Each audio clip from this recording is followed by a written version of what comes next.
블랙박스를 샀다. 후방 카메라는 물론 후방 센서까지 없는 슈퍼 깡통 190만원 수동 스파크는 심지어 블랙박스도 없었다. 후카에 센서까지 없이 후진하는 건 주차까지는 어떻게 가능하긴 하다. 하지만 갑자기 사람이 튀어나온다든가 사각에 장애물이 있다든가 하는 변수에 단 한 번이라도 대응하지 못하면 큰일 날 수가 있다. 그런데 요즘 블랙박스들은 후방 카메라 기능이 있는 다기능 블랙박스가 있었다. 첫 번째는 안드로이드 올인원 플러스 블랙박스였다. 안드로이드 올인원 기기에 카메라가 달려있다. 후방 블랙박스로 후방 카메라 역할까지 겸할 수 있다. 설치 하나로 내비, 블박, 후카를 모두 해치울 수 있다는 장점이 있긴 했지만 문제는 가격이 비쌌다. 그래서 구매한 것이 이것, 룸미러형 블랙박스다. 룸미러에 블랙박스가 달려있고 후방 블랙박스가 후방 카메라 역할을 겸하는 것이다. 내비는 폰으로 봐도 되니까. 이 제품은 파인뷰 R2로 이미 단종된 제품을 떨이로 팔고 있어서 설치비 포함 13만 8천원에 구매할 수 있었다.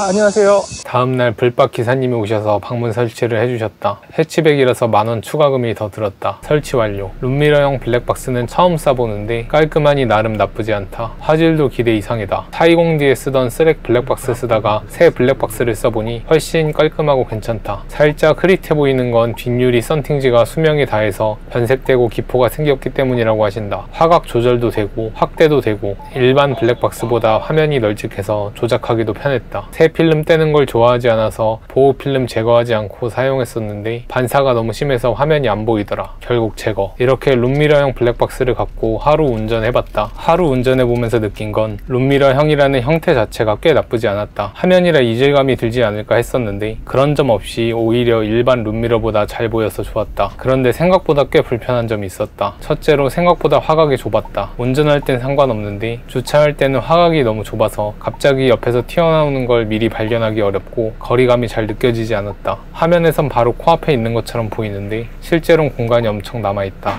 아무래도 실제 룸미러랑 비슷한 화각을 맞추려고 한 것 같긴 한데 후방 카메라 기능을 포함한 블랙박스라면 화각을 좀 더 넓게 가져가게 하는 게 맞지 않았나 생각이 든다. 두 번째가 더 문제였는데 빛 반사가 여전히 너무 잘 돼서 화면이 안 보이는 거다. 낮에는 그래도 신경 써서 보이면 보이긴 하는데 특히 야간은 빛 번짐까지 겹쳐서 아예 화면을 못 볼 정도였다. 촬영을 조수석에서 했는데 이 방향에서는 큰 문제 없어 보이는데 운전석에서 볼 때는 진짜 빛 반사가 너무 심했다. 아무래도 화면으로 보는 걸 싫어하는 사람들을 위해 화면을 끄면 일반 룸미러처럼 사용할 수 있도록 빛 반사가 잘 되게 해놓은 것 같다. 근데 이게 화면이 안 보일 정도로 반사가 되니 너무 불편했다. 화면을 껐을 때 이 정도의 반사력을 갖고 있다. 애초에 아날로그 거울이 좋은 사람들은 룸미러형을 안 살 텐데 왜 이렇게 해놓은 건지 의문이다. 전원이 꺼진 상태면 유리처럼 보이는데 이게 주행 중에는 켜거나 끄거나 이걸 설정을 할 수 있단 말이에요. 근데 이게 후방 카메라가 없다 보니까 이 유리를 후방 카메라처럼 써야 되다 보니 아무래도 화면을 그냥 켜놓고 있는 걸 좋아해요. 근데 이렇게 화면을 계속 켜놓고 있자니 빛 반사가 너무 심해서 계속 눈이 어디를 봐야 되는지 모르는 거죠. 여기는 비치는 부분을 봐야 될지 아니면 화면이 보여주는 부분을 봐야 될지. 그래서 이번에 그 빛 반사를 줄여주기 위해서 저반사 필름을 구매를 했습니다. 파인 디지털 파인뷰 룸미러 블랙박스 R2 저반사. 가격은 한 5,000원 정도 되고요. 아무래도 블랙박스 필름이다 보니까 꽤 길게 들어있네요.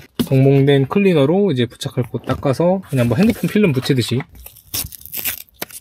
이걸로 여기 닦아주도록 하겠습니다. 저처럼 이렇게 깡통차는 룸미러형 블랙박스 괜찮은 것 같아요. 그리고 또 먼지가 있으면은 스티커로 제거해주면 되는데 딱히 보이지 않아서 바로 필름을 붙여보도록 하겠습니다. 이렇게 해서 아무래도 기니까 붙이기가 더 까다롭긴 하네요.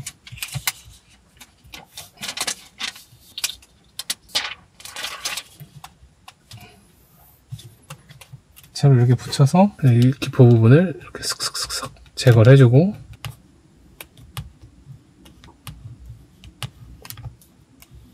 이렇게 밀어서 기포를 제거를 해주겠습니다.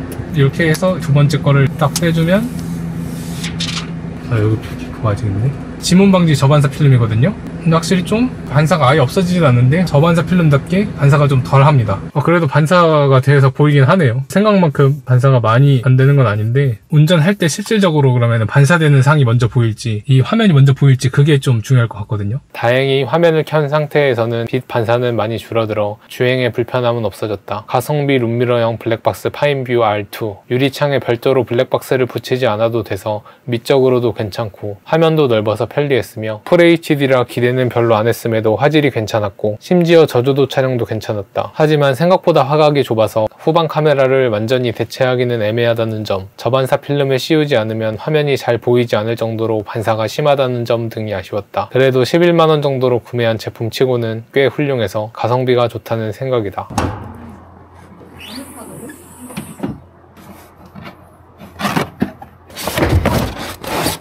이게 뭐예요? 이상한 게 들어있는 것 같은데. 아, 이거 저기 세차 사고 저기 손님 거 하셨나 보다. 치워드릴까요? 아, 네.